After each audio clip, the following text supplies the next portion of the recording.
Special thanks to Tokyo Treat and Sakurako for sponsoring today's video. Several years ago, I made a video discussing who I thought was the better Bleach villain, Aizen or Yhwach. We looked at the pros and cons of each, and tried to fairly evaluate the two, and it was a lot of fun. And I always intended to make a follow-up video to that one, discussing their respective armies this time, their henchmen, the Espada versus the Sternritter, to try and determine which of Bleach's biggest villainous organisations was the best overall, and just never got round to it. However, the other day I posted a poll revisiting that question, and it reignited in me the desire to tackle this discussion, and well, that brings us to today. Which enemy faction was the very best in Bleach, the Espada or the Sternritter? Now, best is obviously a tricky, subjective, and highly nebulous term, which is why I think it's important to take an all-encompassing view of both sides. What does best really mean? Well, I think it comes down to a few crucial aspects, and we'll take these into account, along with the pros and cons of each faction. How memorable were they? How well did they integrate into the story and world? Who were the best characters? And what were their best fights? How effective were they as villains, and what does that really mean in the grand scheme of things? Also, while I want to try and look at this as objectively as possible, ultimately it is going to be subjective at the end of the day. My own personal feelings are going to play into this in a big way. To be honest, they could have included the Gote 13 in this, though they aren't villains per se, more general antagonists during the Soul Society arc. After all, villain is a very loaded term, and it only really applies to the Espada and the Sternritter. Execution is again another interesting one that falls into the middle ground, but also they are so small by comparison that it simply wouldn't really be fair to include them here. Anyway, a story is really only as good as its best villain. A good villain is of paramount importance, and while Aizen and Yhwach are both great villains in their own right, does that extend to their various underlings? Considering the genre, considering Bleach is a visual medium, these additional characters are actually more important than ever, and did in many ways come to define their respective arcs. So, without further ado, let's dive in and find out. The Espada is made up of the 10 strongest Arrancar in Aizen's army, and they are the most iconic group of villains in Bleach, without question. They presided over the most popular arc of Bleach's entire run, and in many ways feel like the archetypal depiction of a villainous organisation in manga, one that, along with other famous examples like the Akatsuki, absolutely set the bar for those to come in the generations to follow. With each one bearing a tattoo on their body that denotes their ranking, with the Espada initially being ranked from 10 through 1 in terms of their power, there was a lot of excitement and suspense built up organically around which member was ranked where, and who was the strongest of them all. It's such a simple system, but ultimately it's absolutely genius in its simplicity. There's an investment on the reader's behalf in wanting to see each of these guys in action, to find out who is Espada number 1, and to see if they can live up to those lofty expectations. And of course there are the characters themselves. The Espada is made up of fan-favourite villains like Ulquiorra, Grimmjow, Stark and Harabel, characters who are simply synonymous with Bleach itself. Some of these characters are treated to some absolutely wonderful characterization too, and on the whole, the Espada as a group feels as though it has some real depth. Well, sometimes anyway, but we'll get to that. On the flip side, questions have been regularly raised as to the Espada's overall effectiveness in the story, as to their impact on the plot and the world of Bleach in general. The Arrancar arc is supposed to be a war after all, yet it certainly doesn't feel that way in many respects. Meanwhile, we have the Sternritter, an elite selection of Quincy, designed to be capable of going toe-to-toe with the captains who have spent the last 1,000 years hiding in the shadows, strengthening and refining their powers in preparation for the ultimate war. Zealously devoted to their god king, on the surface, the Sternritter feel less like a gang of individuals and more like a cohesive, structured military force. Look a little closer though, and the cracks begin to show. Many of the Sternritter are violent, egotistical, and frankly insane. Rather than working well together as a tight-knit unit, Yhwach has fostered a destructive environment of fear and a cannibalizing of glory among his children as they fight tooth and nail for any scraps of his grace, desperate to climb out of the pit and towards the light of salvation. Among the 27 or so members of the Sternritter, there are several standout characters: Yhwach's right-hand man Hashwolf, his fiery former friend Basby, Askin, the Bambis, and a few more. None of these characters carry really anywhere near the same individual weight as the Espada, but there's no denying that among the Sternritter there are a few real winners to take note of. Unlike the Espada, who have a more conventional ranking system, each Sternritter is assigned a shrift, a holy letter engraved upon their very soul, by Yhwach as part of an occult ritual, in which they are granted a power that in some way completes them, but also essentially makes them a slave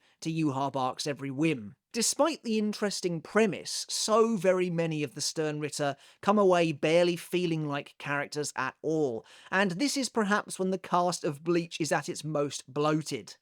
So, let's start there with our comparisons, the character designs found within the individual groups and which comes out on top, from a purely visual perspective.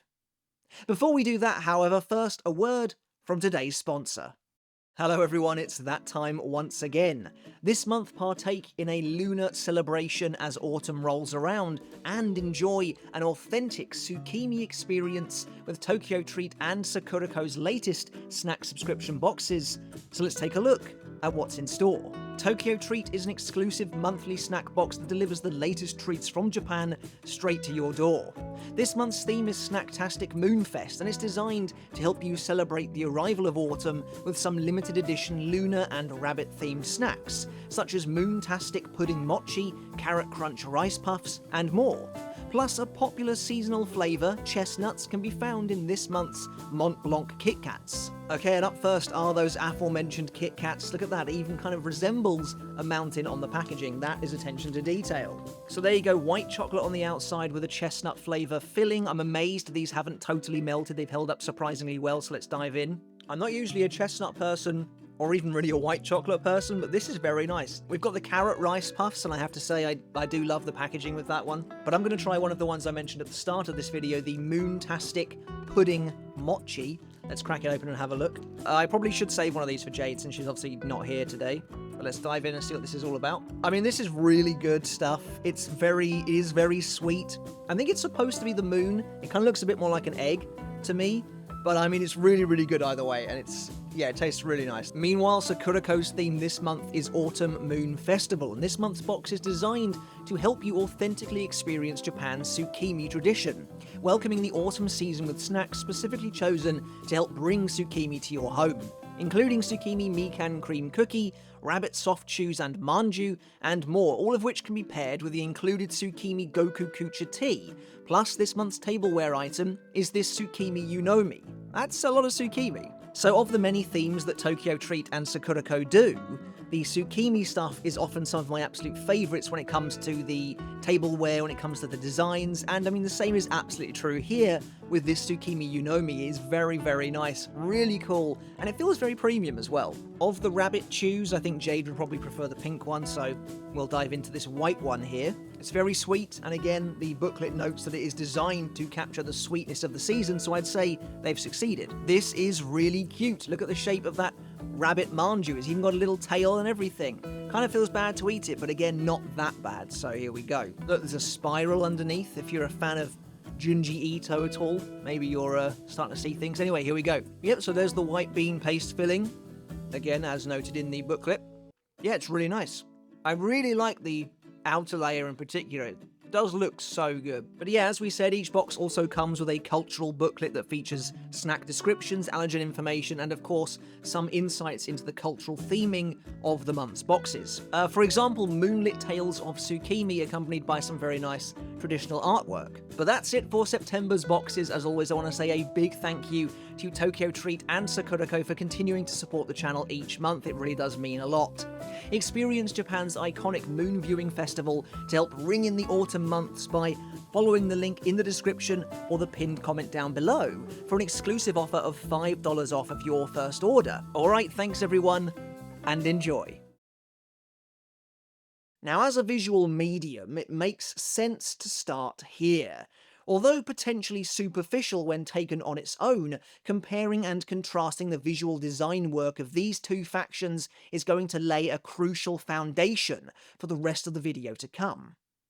And we are starting off strong. In my opinion, the absolute best thing about the Espada, and I imagine this is how the majority of the community feels as well, is their character and ability designs, is their overall collective visual design, and simply how effortlessly incredible they all seem to be. I mean, there's no doubt about it, the 10 Espada are some of the best designed characters in Bleach, to the point where I would argue that many of them verge on flawless. After bowling us over with the Gote 13 and their fantastic design work, Kubo somehow did it again with the Espada in terms of the characters' look and feel. There isn't a dud among them. No matter how you might feel about characters like Yami or Zamari, there's no denying they look the part. They look great. These are characters that completely stand on their own in the design department and are instantly recognizable, totally unique, and, at least to me, that is of immense value. When gathered together, seated around their table, it is an incredible, insurmountable achievement just how distinct and iconic pretty much all 10 of these characters really are, coming right off the bat of Kubo achieving the same exact feat when you look at that initial spread of Gote 13 captains. Sure, when you dive a little deeper, a couple of them start to unravel, but on a surface level, Kubo's character design work is completely unparalleled. Like I said, he proved it once with the Gote 13, and he proved it a second time with the Espada. Ulquiorra, my personal favourite Espada, is completely synonymous with Bleach, and everything about his visual design works, from top to bottom, to help meticulously craft a memorable and startlingly effective character. From his horned half-helmet to his pale skin and his enormous, bulbous, almost feline-like green eyes with the trademark tears running down his face, to his tailcoat, and the way he keeps his hands tucked in his pockets at almost all times, it feels like elements of this design could have easily come apart or gone astray in less capable hands, but Ulquiorra ends up looking and feeling completely unique in the world of Bleach. The same is true of his counterpart, Grimjo, who again may well have one of the best designs in the entire series.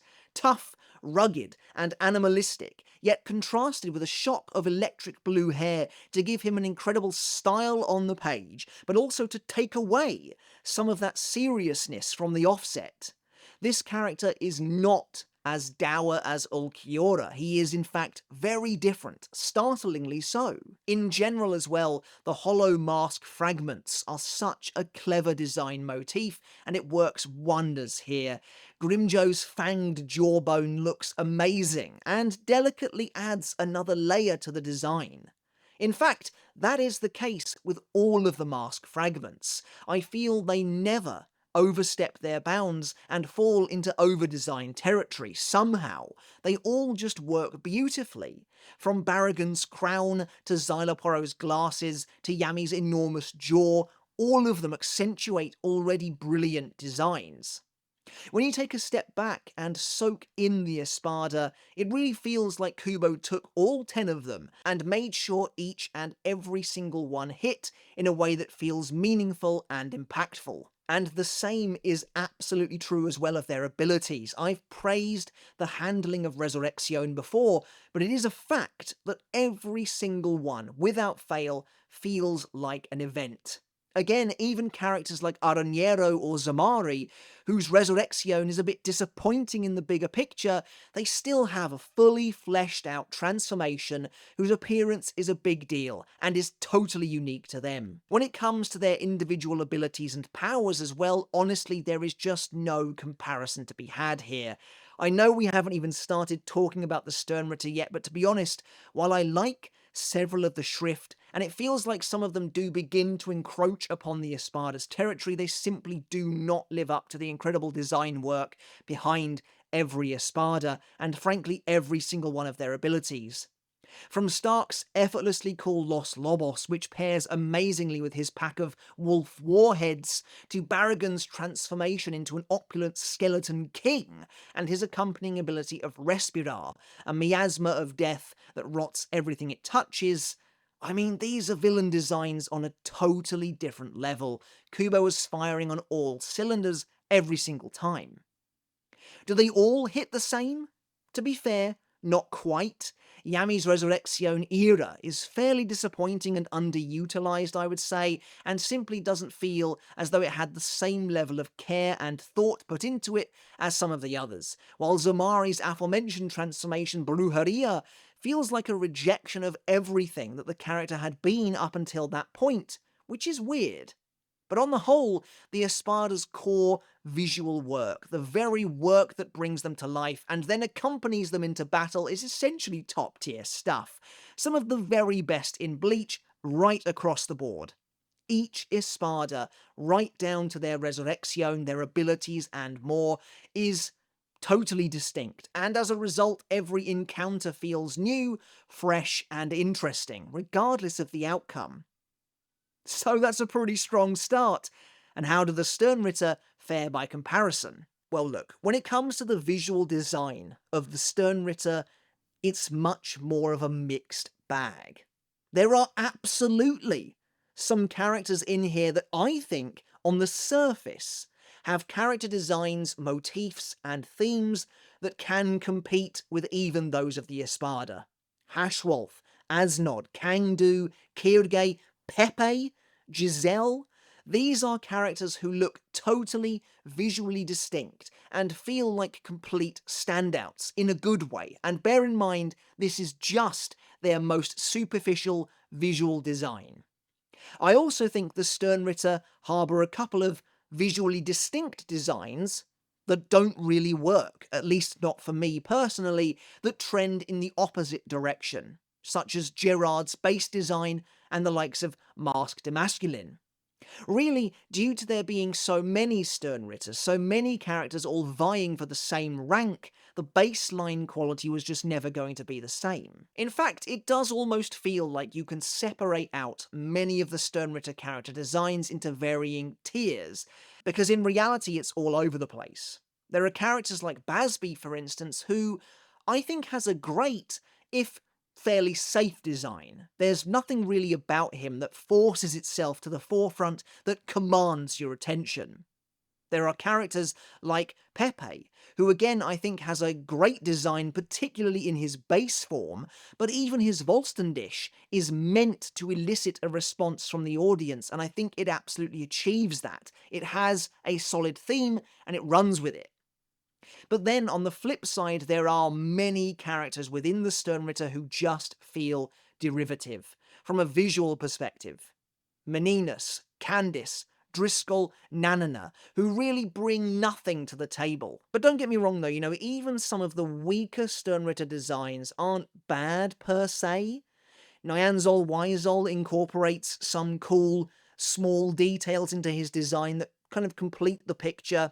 His two tongues are the obvious one, calling back to his theme of winding and twisting, of making him tongue-tied, but also the fact that his very weird outfit doesn't seem to normally allow for his arms to be shown, as if to keep them inside at all times to prevent him from accidentally warping someone nearby. Those kinds of details are nice to see. To that degree, it kind of feels like there are many instances of a Sternritter having one or two aspects of their design be pretty cool, or work well, or play on their specific theme, rather than them managing to be the full package, like I would argue each member of the Espada does manage. In many ways, it's only really those absolute best designs that I mentioned that achieve this. Asnod's entire character design revolves around his theme of fear, and as such feels very cohesive and looks amazing, allowing Kubo to really kind of push the boundaries of what that character could have been.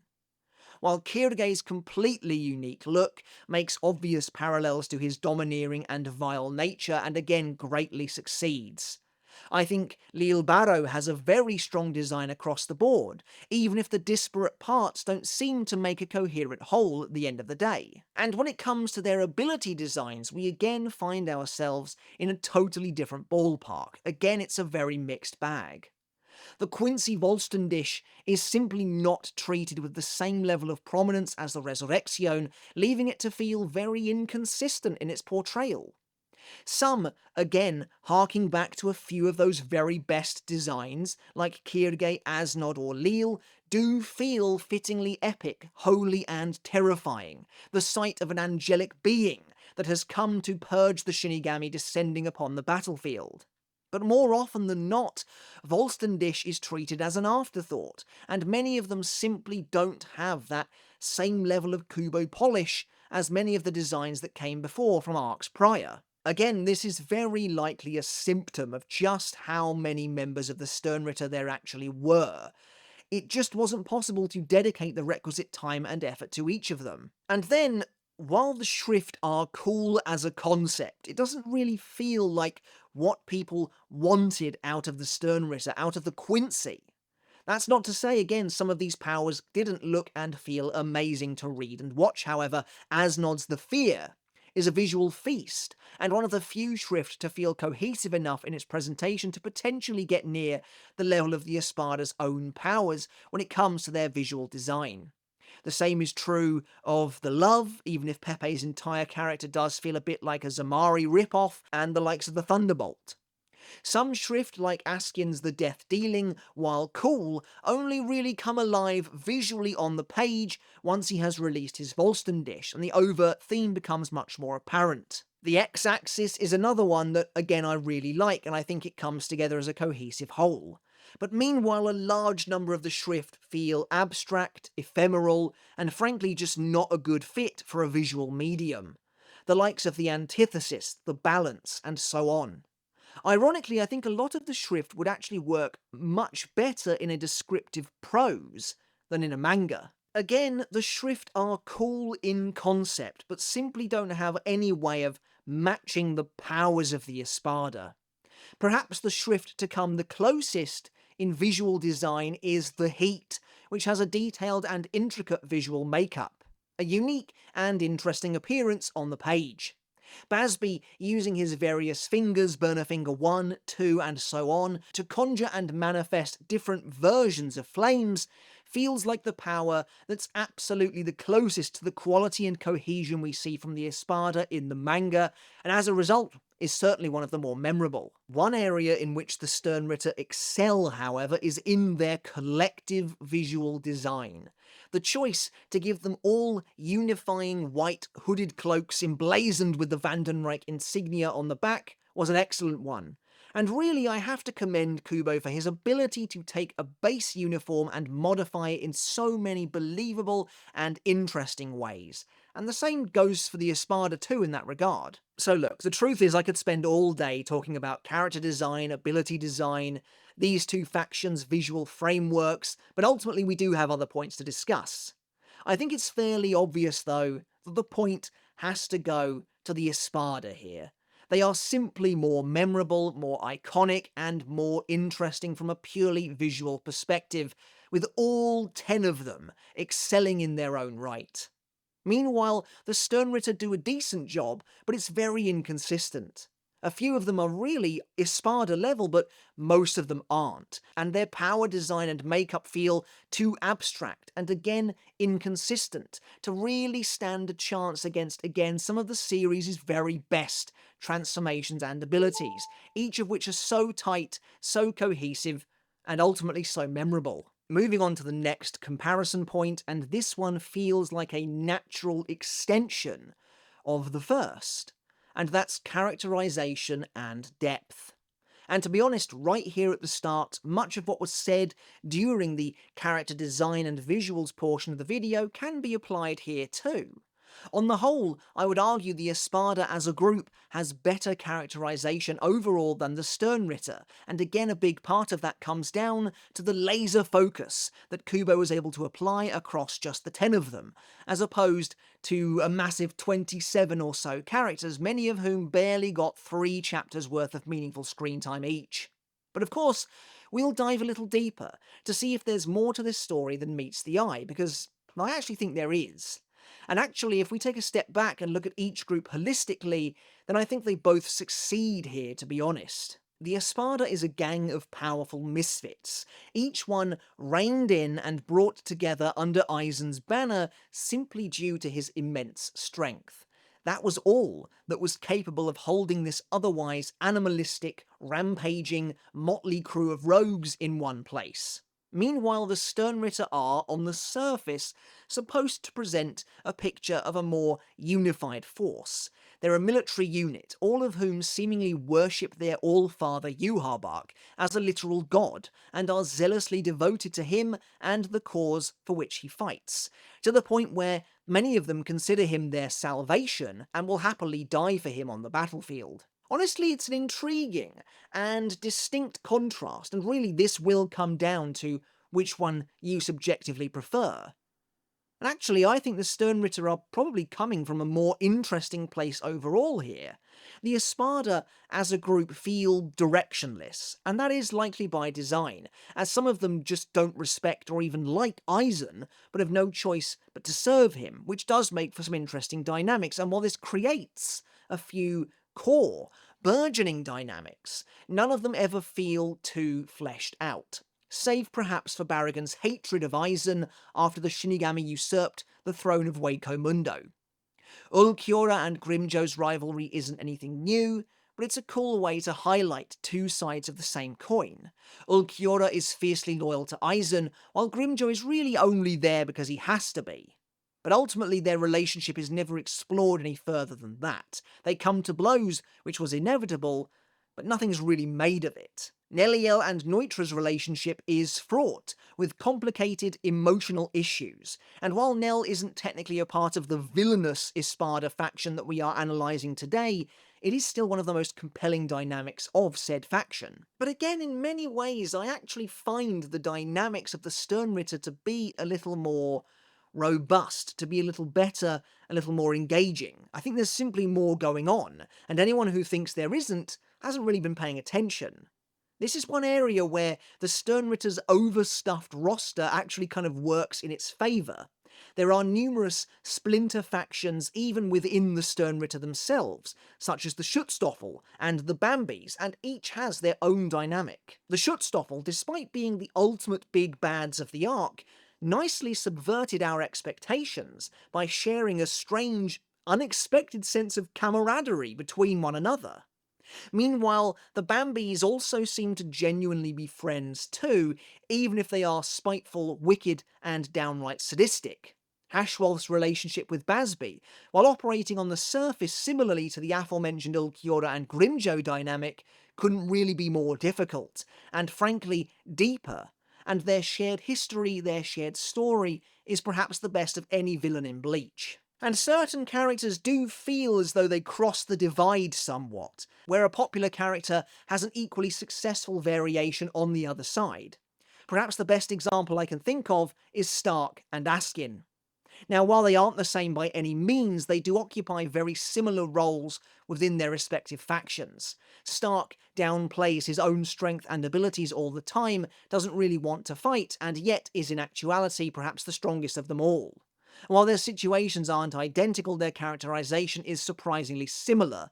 Askin is obviously a lot more goofy and outgoing than Stark by design, and frankly more overtly villainous at the end of the day. He too consciously downplays himself all the time, to the point where it's a major facet of his outward character. In reality, Askin is one of the strongest Sternritter in the series, and is a devious and cunning opponent, arguably one of the most dangerous villains of the arc, and who, thanks to his incredible genre-savvy nature, outlives even some of his more powerful contemporaries. In terms of characterization, while they share many similarities, they also have many differences.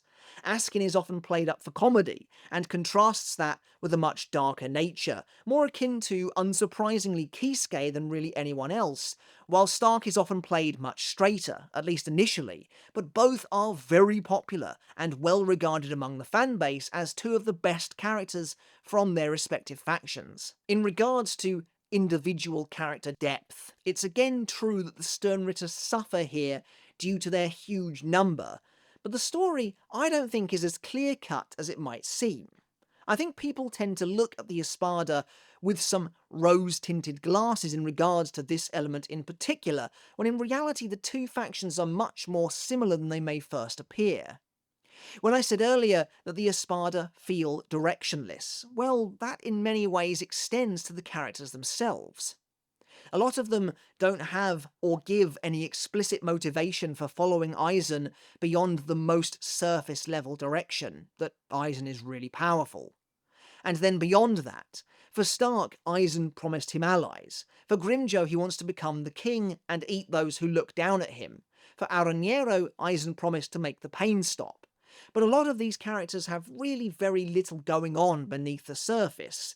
Yami, Zamari, Harabel, even Ulquiorra, who has great characterization and even a nice little developmental arc, doesn't really have any kind of reason for doing what he does. To the point where they had to be filled in via supplementary material. Ulquiorra in the short flashback story found in the Unmasked Databook, and Harabel in the non-canon filler episode dedicated to her backstory. And the same is true for the Sternritter outside of a blanket fear and or worship of Yhwach. Again, characters like Hashwolf, Basby, Askin, even lower level Sternritter like Asnod are given some real motivation for their actions, but that's a tiny portion of a much larger pie. The real question is, how much does it really matter?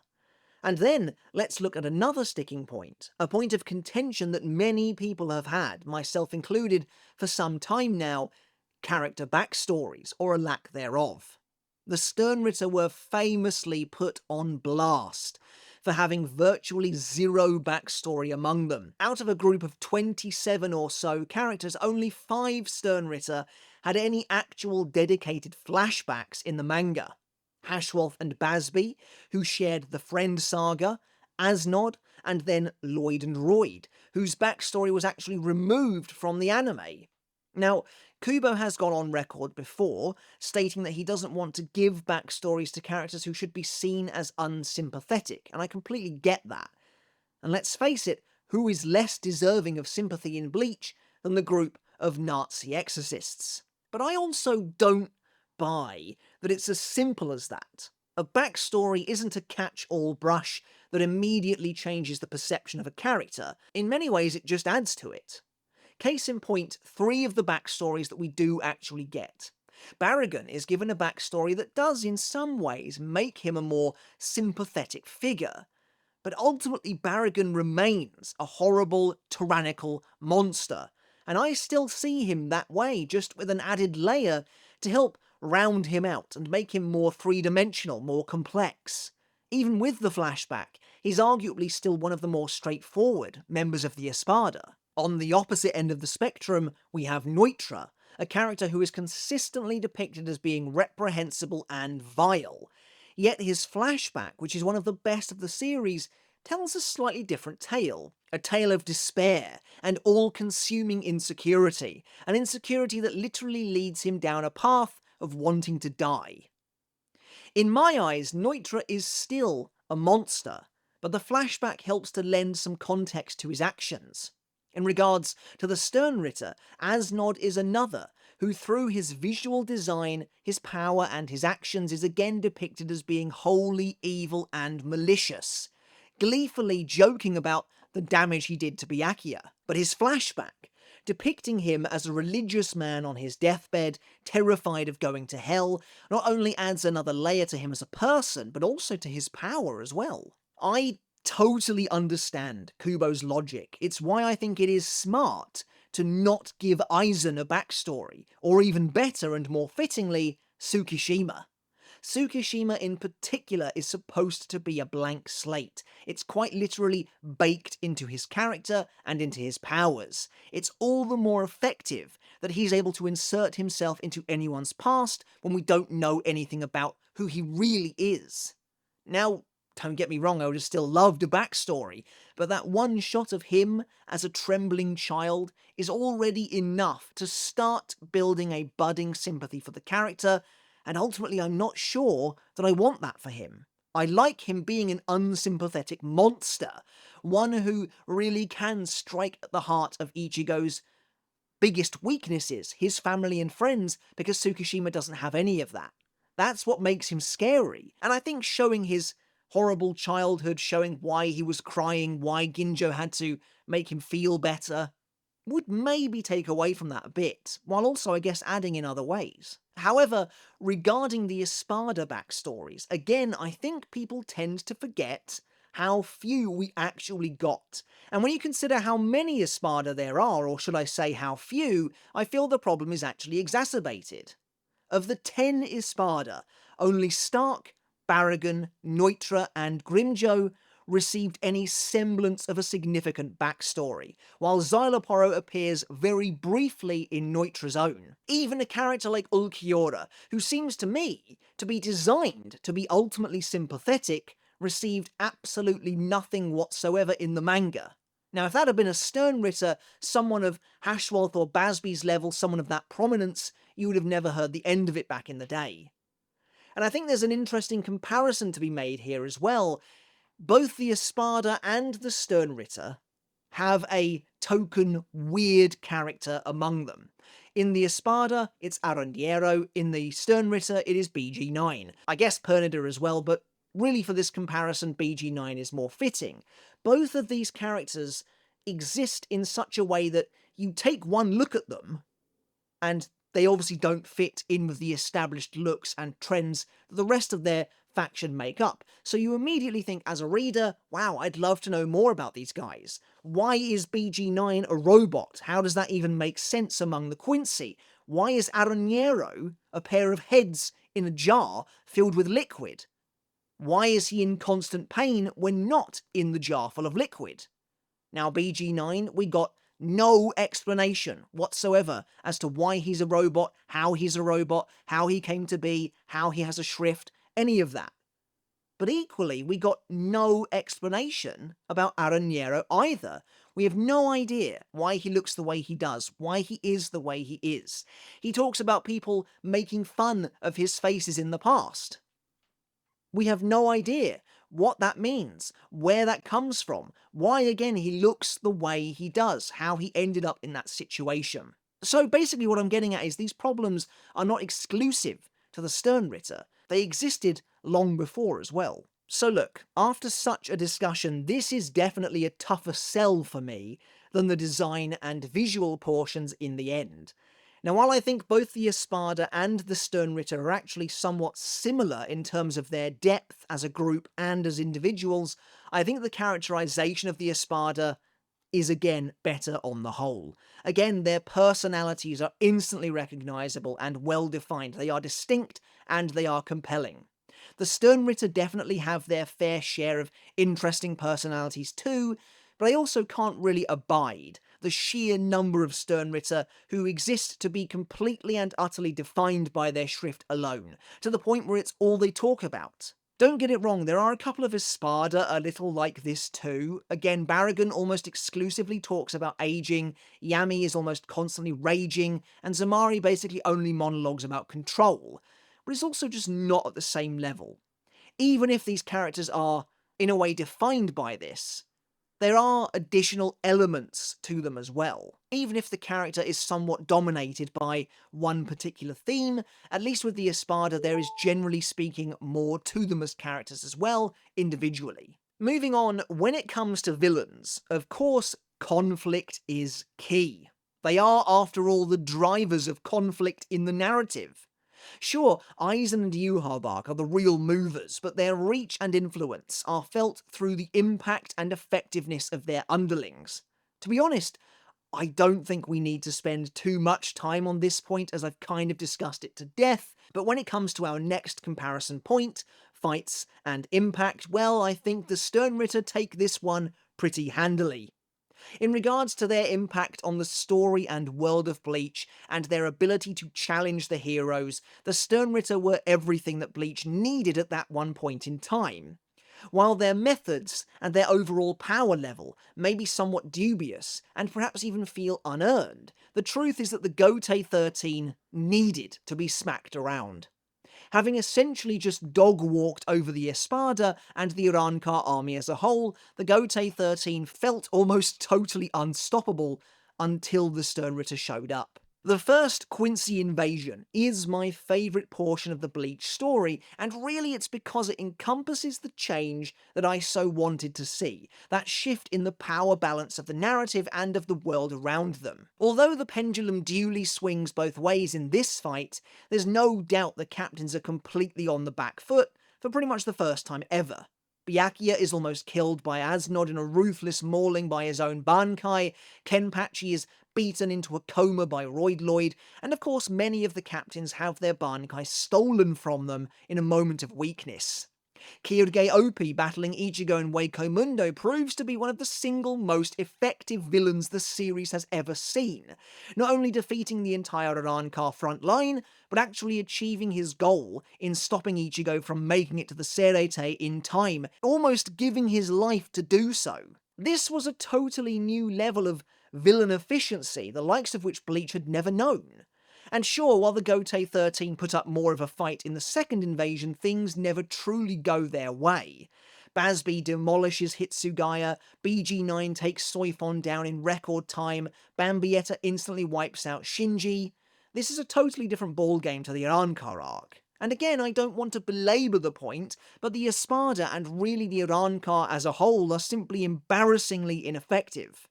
The Espada lose every single fight they have with the Gotei 13, and even when they do manage to scrape a win, it doesn't mean anything, because nothing sticks.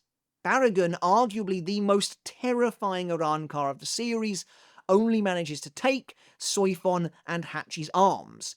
Completely meaningless injuries in a series like this, surface-level damage to make it look like he accomplished something, when in reality he accomplished nothing. Stark handily defeats both Love and Rose, but the battle is interrupted by Kyoraku before anything decisive can actually take place.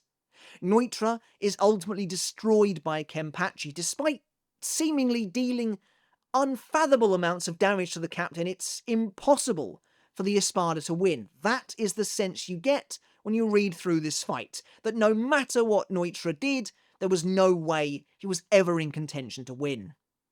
And Mayuri completely embarrasses Xyloporo in a way that feels very similar. Again, Xyloporo achieves a win against Renji and Uryu, but the two of them are on their feet almost immediately afterwards, as though nothing happened. The only Espada who really managed to achieve anything lasting are Aronniero, who almost kills Rukia and takes her out of the story for a good while, Yami, who does actually take Chad and Renji out of the fake Karakura Town arc, and of course Ulquiorra, who successfully kills Ichigo. I mean, it doesn't get much bigger than that. Really, the plot was Ulquiorra's true enemy, one that is utterly unconquerable, unfortunately for him. And again, I have to stress that when we talk about this topic, we don't mean that the Espada needed to kill anyone.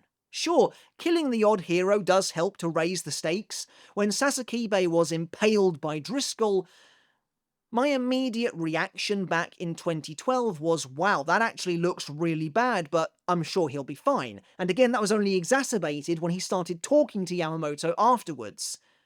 But when it was revealed in the following chapter that he had died, well, things got very real very quickly. But no, the villains don't need to kill anyone. The expectations are different. We expect the villains to die. We never expect the heroes to die. But the villains need to have a tangible impact, or else they are just fighting for fighting's sake. Think about the fake Karakura Town arc. Not a single Shinigami is taken out by an Espada. Ukitake is taken out by Wonder Weiss, and Hiyori is taken out by Gin. Every other character is defeated by Aizen, and that's not a good reflection on your villainous group. Ultimately, it means they were fighting just for fighting's sake. The only reason those fights existed was to show us the powers and abilities of the characters involved. They in no way affect the plot, the characters, or the world around them. And look, again, that doesn't have to be all bad. I love these fights just as much as everyone else. I'm in it to see Shinigami Shikai and Bankai. I'm on this ride to see Arrancar Resurrection, but when we're discussing it from a narrative perspective, as is the point of this video, it has to be brought up. Aizen defeats practically every single character at the end of the Fate Karakura Town arc because his Espada utterly failed, something he himself laments. And while it makes for a cool moment for Aizen, probably my favourite Aizen scene ever, let's face it, what it really means is it just means the Espada were a waste of time, which is maybe the very worst thing they can be. Meanwhile, the war against the Sternritter feels more like a genuine battle because there are victories and defeats on both sides almost constantly. The pendulum is always swinging. When any Sternritter can take characters out of the fight for a long while, the stakes are inherently going to be raised. The Sternritter who kills Sasakibe is ultimately a nobody.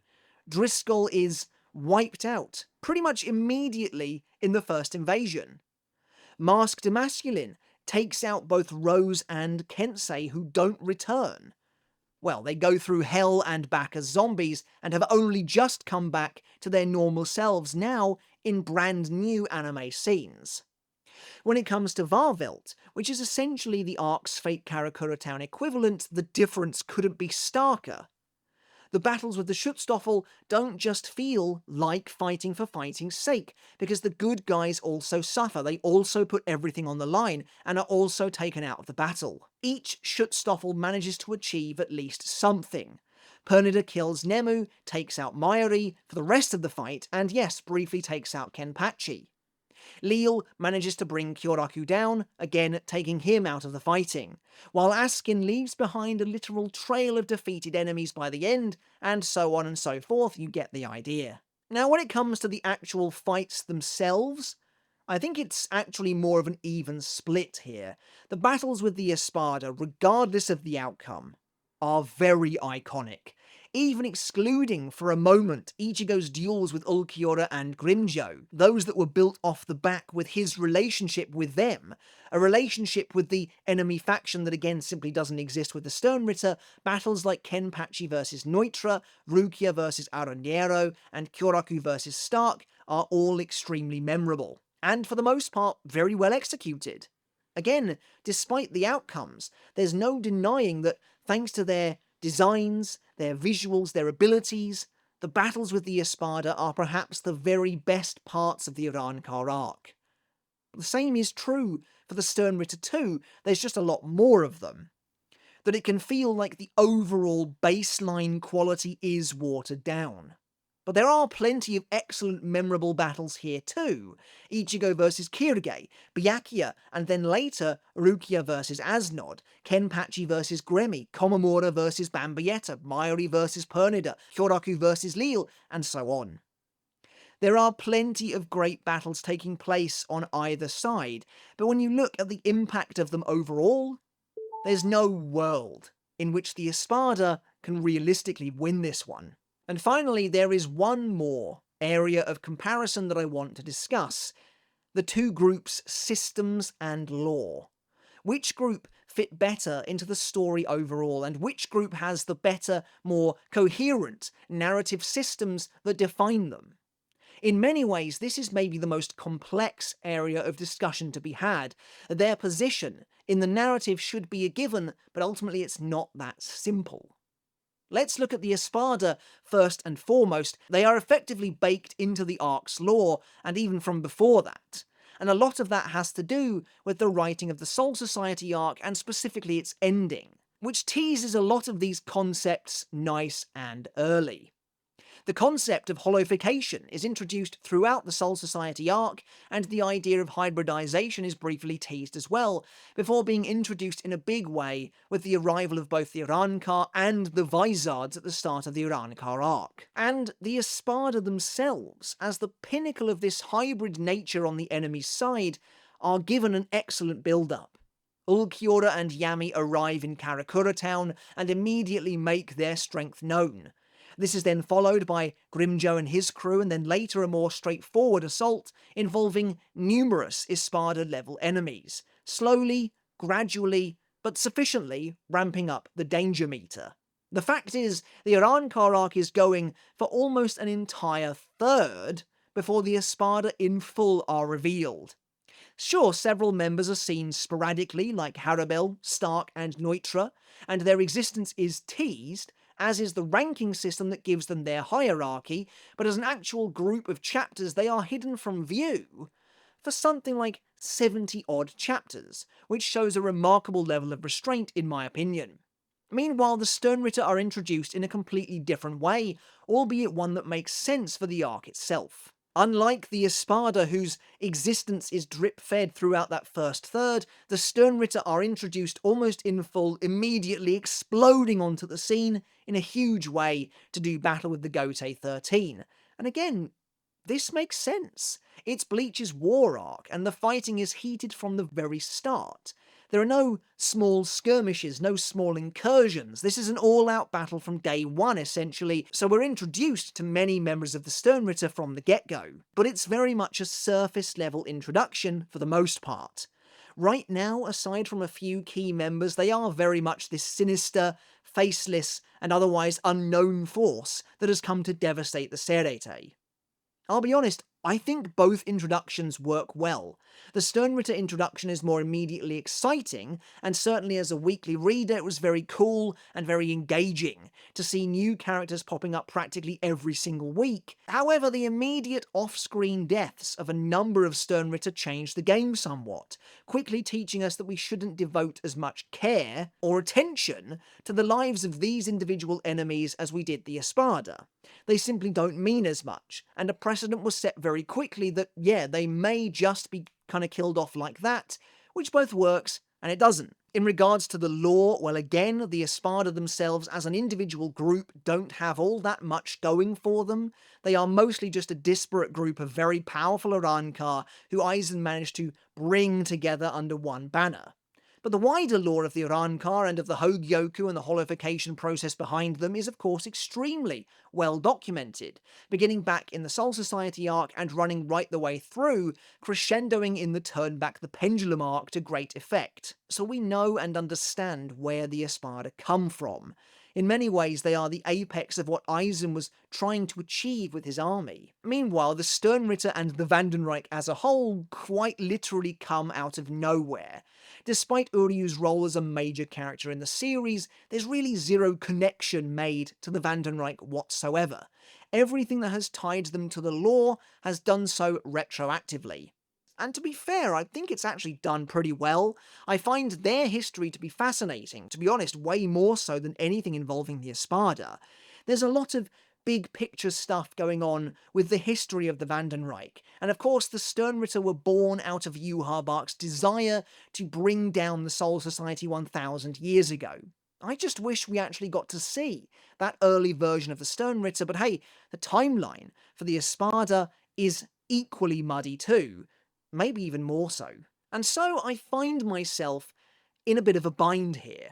I think both groups are introduced well, and in ways that suit their respective arcs. You've got the slow burn of the Urankar arc versus the lightning-fast explosion of the 1000-Year Blood War arc, and both make sense. And then, when it comes to the actual lore surrounding the groups themselves, I kind of prefer the lore of the Sternritter.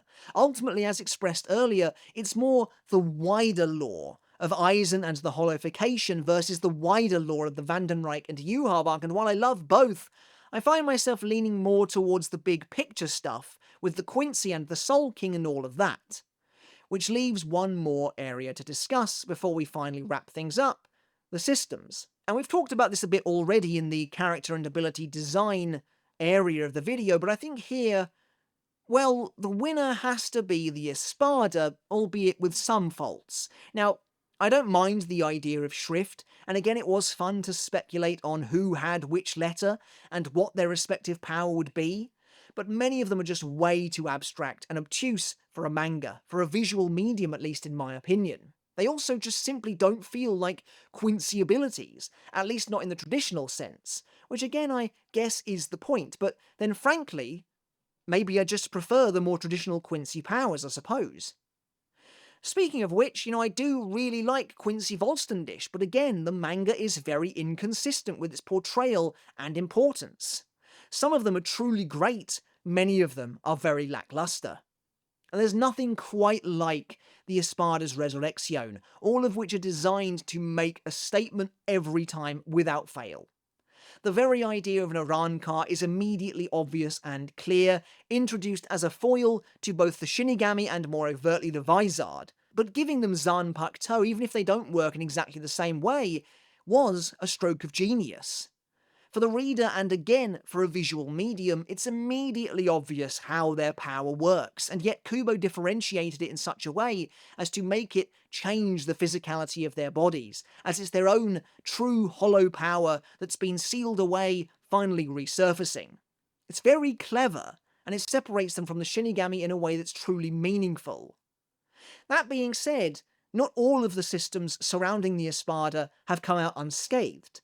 Earlier in the video, I talked about the Espada's ranking system, how it was so simple, and how it was beautiful in that simplicity, and that was true for the majority of the manga, but there's no denying, since the not-so-great reveal of Yami actually being the Zero Espada, and of course the infamous reveal that the Espada in fact go from 0 through to 9, that the Espada's ranking system has been deteriorating over time, getting less and less effective. With all the supplementary material that followed, the many Club Outside Q&A answers, Kubo has kind of diluted the overall effectiveness of the ranking system. Over time, it's changed, from a ranking of power, to a ranking of lethality, to a ranking of Reiatsu, and most recently, it kind of seems like the rankings simply equate to each Espada's aspect of death, which seems absolutely ridiculous to me.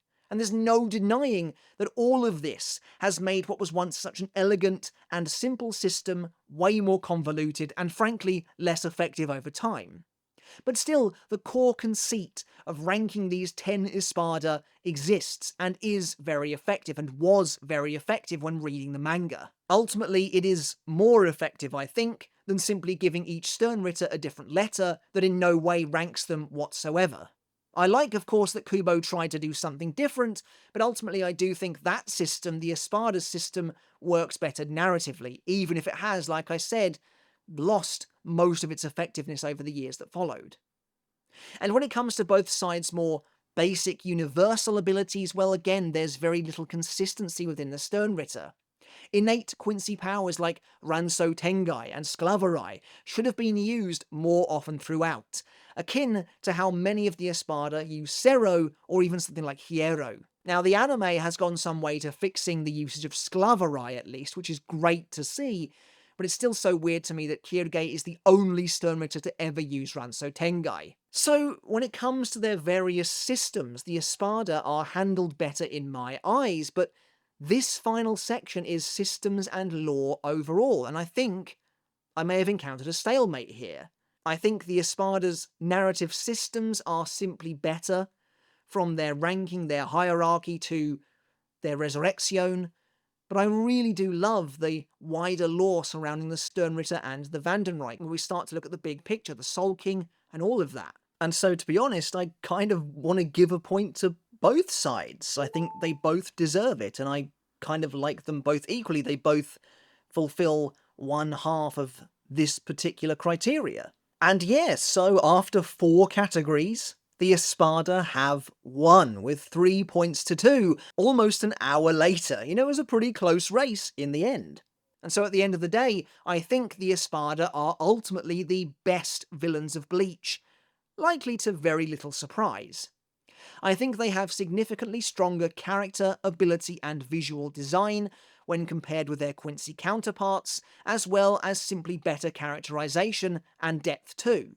That doesn't mean, of course, that the Sternritter don't have any of that, because as mentioned they do, but just that the Espadas is superior overall. While both sides had plenty of memorable, iconic, and well-crafted fights, there's no denying the Sternritter were simply more effective, while I find myself at something of an impasse when it comes to comparing their systems and lore. The Espada have better, more satisfying narrative systems, but I find myself way more fascinated by and interested in the lore of the Sternritter and the wider Vandenreich. Despite that, overall, the Espada come out on top, but what say you? Alright everyone, but that's it for today's video. Apologies that it's a bit of a longer one, but I really do hope you enjoyed it, and I hope took something of value away from it as well.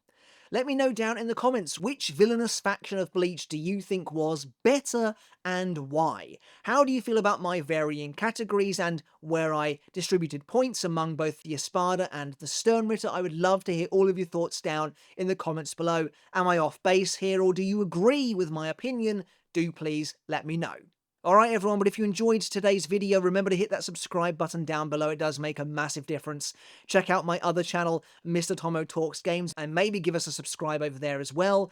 It is all making a huge difference, and your support means the absolute world. And of course, we have to end by saying a massive thank you and giving a huge shout out to my wonderful supporters over on Patreon, who I really couldn't be doing this without at this point. Those of you who are taking that extra step to support me over on Patreon know that it does mean absolutely everything, and thank you all so very much. Alright guys, until next time, we'll catch you later, and I'll see you then.